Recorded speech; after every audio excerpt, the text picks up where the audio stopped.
28장은 1절부터 4절까지 말씀은 에브라임 즉 북이스라엘에 대한 하나님의 심판이 경고되어지고 있습니다. 에브라임의 술 취한 자들, 교만한 면류관, 술에 빠진 자의 성, 영화로운 관, 기름진 골짜기 꼭대기에 세운 성, 그냥 여러 이야기를 나열해 놓았지만 북이스라엘의 수도였던 사마리아 성을 이야기합니다. 그런데 2절 말씀 보니까 보라, 주께서 강하고 힘 있는 자가 쏟아지는 우박같이 파괴하는 광풍같이 큰 물이 넘침같이, 이 말의 의미는 북에서 아수르 군대가 쳐들어오는 모습을 묘사해 놓고 있습니다. 그러면 어떻게 되느냐?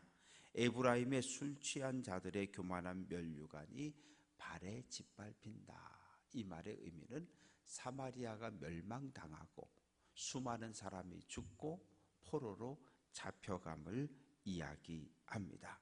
그런데 4절 말씀 보면 이 사마리아 성을 꽃이 세잔에 가는 꽃이 여름 전에 처음 익은 무화과와 같다. 이 말의 의미는 보통 무화과는 8월에서 10월 사이에 수확을 합니다. 그런데 이런 무화과가 있는데 그건 6월 달에 따는 무화과예요.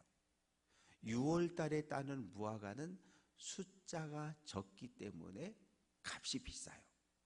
그 요즘 말로 하면은 그냥 시장에 내놓자마자 다 팔려요. 그런 것처럼 아수르 군대가 사마리아 성을 가차없이 심판하고 멸망시킨다는 것을 이야기합니다. 그러나 5절 6절 말씀 보면 그날의 만군의 여호와께서 자기 백성의 남은 자에게 영화로운 면류관이 되게 하고 아름다운 화관이 되게 한다. 이사야서는 1장부터 계속해서 이어지는 말씀 속에 남은 자, 남은 자, 남은 자라는 단어가 계속해서 나오고 있어요. 남은 자라고 하는 것은 하나님의 선택, 하나님의 구원을 받아 살아남은 사람, 마지막까지 하나님 편에 서 있는 사람들을 이사야 선지자는 남은 자라 이렇게 표현을 하는데, 남은 자는 하나님께서 면류관이 되어주시고 그 머리에 꽃으로 만든 아름다운 관을 씌워준다고 이야기합니다. 그러면서 6절 말씀 속에서 재판석에 앉은 자, 재판관이죠, 판결하는 영, 판결하는 영이 되어서 모든 사람은 법 앞에 평등해야 돼요. 모든 사람들은 어느 누구나 재판정에서는 공정한 재판을 받을 권리가 있어요. 그건 사회가 질서가 바로 서 있을 때. 그리고 성문에서 싸움을 물리치는 자에게 힘, 전쟁에 출전하는 군사들에게는 하나님이 힘이 되어 주셔서 전쟁에 이기게 하시고, 재판하는 사람에게는 하나님께서 하나님의 영을 부어 주셔서 공정한 판결을 내리도록 하신다. 그런데 이제 7절부터 13절까지 말씀 속에는 남유다, 특히 종교 지도자들을 향한 하나님의 책망, 선지자의 책망이 기록이 되어져 있는데, 그리하여도 이들은 포도주로 말미암아 옆걸음치고 독주로 말미암아 비틀거리고, 제사장도 선지자도 독주로 말미암아 옆걸음치고 포도주에 빠지고 독주로 말미암아 비틀거리고. 그러니까 선지자와 제사장이 술이 취해 있다는 얘기예요. 그런데 성경은 제사장과 선지자에게 독주를, 포도주를 마시지 말라고 경고를 했어요. 왜 포도주를 마시지 말라 그럽니까? 포도주라고 하는 것은, 포도나무라고 하는 것은 가나안 땅을 대표하는 열매예요. 그런데 가나안 7 부족들이 살 때부터 포도나무가 있었고 포도원이 있었고, 그러면 이 포도 열매를 따서 이걸 뭘 만들어요? 포도주를 만들고. 이 가나안 7 부족의 문화라고 하는 것은 먹고 마시고 즐기고 춤추고 음란한 이런 문화였기 때문에 하나님께서는 제사장과 선지자들에게는 포도주를 마시지 말라 그런 거예요. 그런데 종교 지도자인 제사장과 선지자들이 술을 너무 마셔서, 또 독주라고 하는 것은 어떻게 만들어지는가 하면, 독주라고 하는 것은 그 대추나무 야자 열매하고 그리고 이 포도하고 이 혼합해 가지고 만들어낸 술이 독주입니다. 말 그대로 더 독하다는 이야기죠. 그 술이 너무 많이 취해 가지고 하나님이 보여주시는 환상도 풀지도 못하고 하나님의 뜻을 온전히 전하지도 못하고, 8절 말씀 보면 모든 상에는 토한 것 더러운 것이 가득하고 깨끗한 것이 없다. 뭐 밥을 먹으면서 술을 마셨는데 얼마나 마셨는지 먹은 걸 다 토해고 개원해서 상이 온통 엉망이 되어져 버렸다는 얘기예요. 그리고 이제 정말 하나님의 말씀을 전달하는 선지자가 와서 막 야단을 치는 거예요. 제사장이 선지자가 이러면 되느냐고. 그랬더니 뭐라고 이야기합니까? 9절. 그가 누구에게 지식을 가르치며 누구에게 도를 전하여 깨닫게 하려는가? 야, 너 뭐야? 너 제사장인 선지자인 나보다 너 더 많이 알아? 야, 차라리 젖먹이들한테 나가서 가르쳐. 선지자의 말을 거부하고 조롱하고 비웃었다는 얘기죠. 그래서 10절 말씀은 경계의 경계를, 교훈의 교훈을 여기서 조금 저기서 조금 하는구나. 이건 해석이 거의 불가능합니다. 왜냐하면 어린 아이들이 말을 배우기 시작할 때 엄마, 아빠 이 단어 몇 개를 가지고 이야기를 하는 거잖아요. 그리고 안 되면 앙 하고 울어요. 울면 아, 얘가 배가 고픈가 보다, 오줌 쌌나 보다, 똥 쌌나 보다. 그런데 제사장과 선지자들이 술이 취해 가지고 그냥 단어를 몇 개 갖다 놓고 추절추절 행설수설 지금 이러고 있는 모습을 표현을 하고 있는 겁니다. 그러면 그 결과 어떻게 됩니까? 11절. 더듬는 입술 다른 방언으로 그가 이 백성에게 말씀하시리라. 하나님께서 선지자를 통해서 종교 지도자들에게 말씀을 줬는데 듣지 않아요?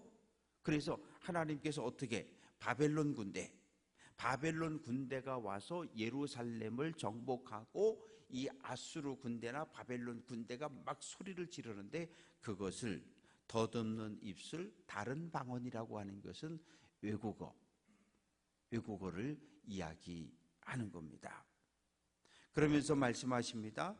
너희가 전에 하나님의 말씀에 순종할 때는 안식을 얻고 쉼을 얻었었는데 이제 너희가 하나님의 말씀을 거부했기 때문에 어떻게 된다는 거예요? 13절. 그들이 가다가 뒤로 넘어져 부러지고 걸리고 붙잡히게 된다. 아수르 군대와 바벨론 군대의 공경을 받고 결국 마침내는 멸망을 당하고 포로로 끌려가고, 뭐 술이 취해가지고 쳐들어오는지 뭐 하는지 관심도 없는 거예요. 종교 지도자들이. 그러면서 14절부터 이제 이어지는 22절까지 말씀 속에는 정치 지도자들에 대한, 그러면 북이스라엘의 멸망에 대해서 예언하고 남은 자들의 구원에 대해서 이야기하고 남유다 종교 지도자들에 대해서 책망하고 남유다 정치 지도자들에 대해서 책망하는데 14절 말씀 보면 예루살렘에서 이 백성을 다스리는 너희 오만한 자들아. 그러니까 뭐 왕일 수도 있고 대통령일 수도 있고 국무총리일 수도 있고 장관일 수도 있고, 그런데 오만하다는 거예요. 오만한 사람은 특징은 무엇입니까? 남의 말 안 들어요. 그냥 나 하고 싶은 대로 내 생각대로 하는, 하나님을 전혀 의식하지 않는. 15절 뭐라고 이야기하냐면 사망과 언약하고 스올과 맹약했다. 이 말의 의미는 어떤 경우에도 우리를 죽이지 않는 것으로, 죽음에 사로잡아가지 않는 것으로 죽음하고 스올하고 약속을 했으니까 뭐 바벨론이 쳐들어오든 아수르가 쳐들어오든 어떤 일이 일어나도 우리는 안 죽는다는 거예요. 이게 누구의 주장입니까? 오만한 정치 지도자들의 주장입니다. 그런데 하나님께서 안 된다는 거예요.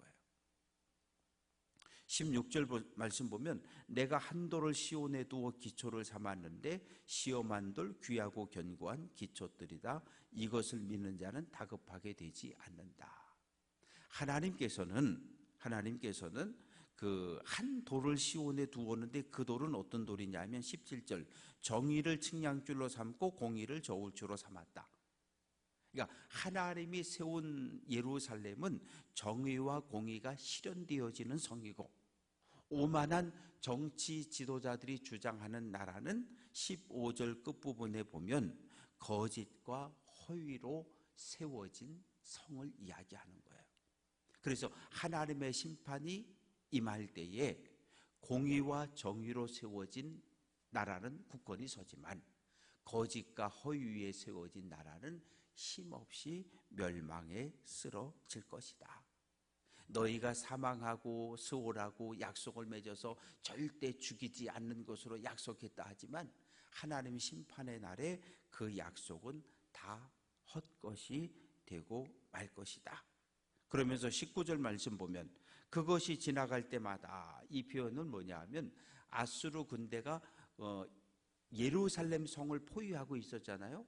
예루살렘 성을 포위했다는 얘기는 남유다 모든 성읍을 이미 다 정복했다는 얘기예요. 그런데 아수르 군대의 전쟁할 때 원칙은 뭐냐 하면 춘천을 한번 공격하고 지나가는 것이 아니라 한번 공격했다가 잠시 후퇴했다가 또 춘천을 때리고 또 춘천을 때리고 한 성읍을 계속해서 공격하는 거예요. 그러면 그 성에 사는 사람들은 어떻게 되겠어요? 야, 저기 아수르 온다. 뭐 두려워서 덜덜덜덜. 왜?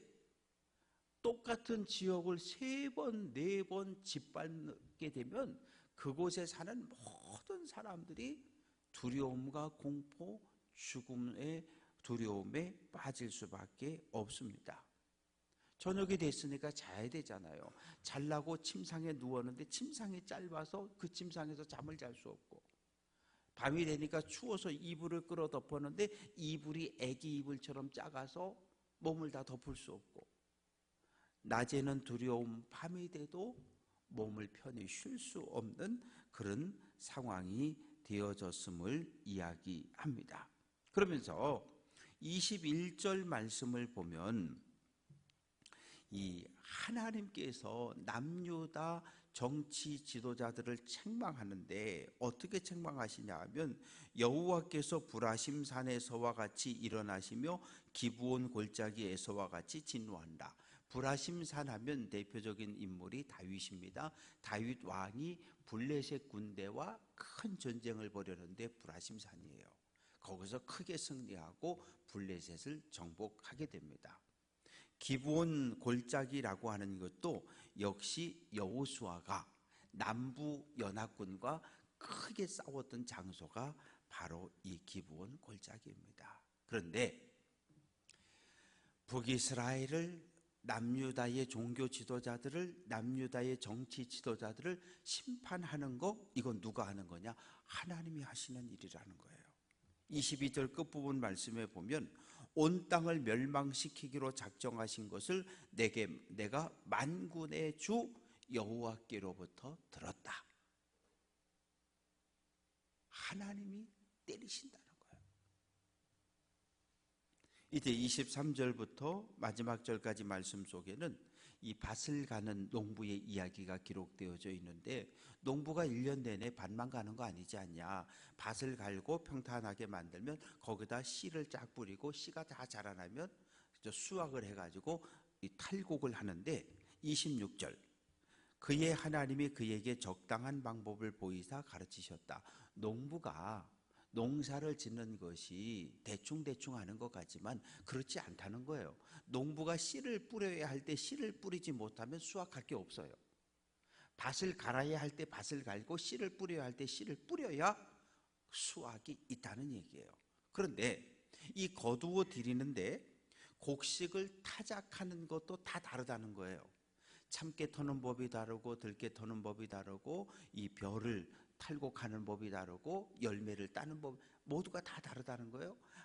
아주 안에 열매가 딱딱한 것들은 수레바퀴나 이런 말로 해가지고 끌면서 이 무거운 쇳덩어리 돌멩이로다가 막 이렇게 해도 되지만, 또 어떤 것들은 작대기로 탁탁탁 살살 털어야 되는 것들도 있고, 그런데 이것도 29절 만군의 여호와께로부터 난 것이다.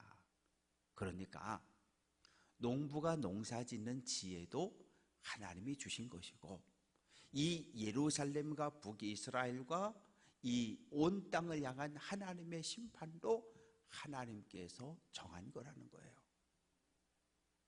그래서 남유다로 하여금 회개하고 돌아오라.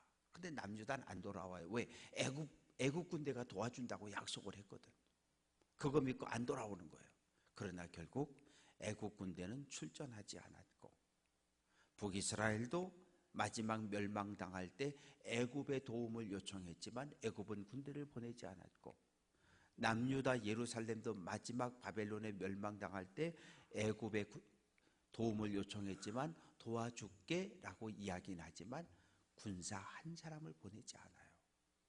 하나님을 의지해야 하는 하나님의 백성이 애굽을 의지했다가 북이스라엘도 남유다도 역사 속에 사라집니다. 오늘 선지자는 우리에게 하나님을 의지하라, 하나님 편에 서라, 하나님 말씀에 순종할 것을 요구합니다. 바라고 소망하는 것은 오늘 한 날 하나님 편에 서서 하나님의 말씀에 순종하며 믿음의 길을 잘 달려낼 수 있는 귀한 성도들 될 수 있기를 주님의 이름으로 축원합니다.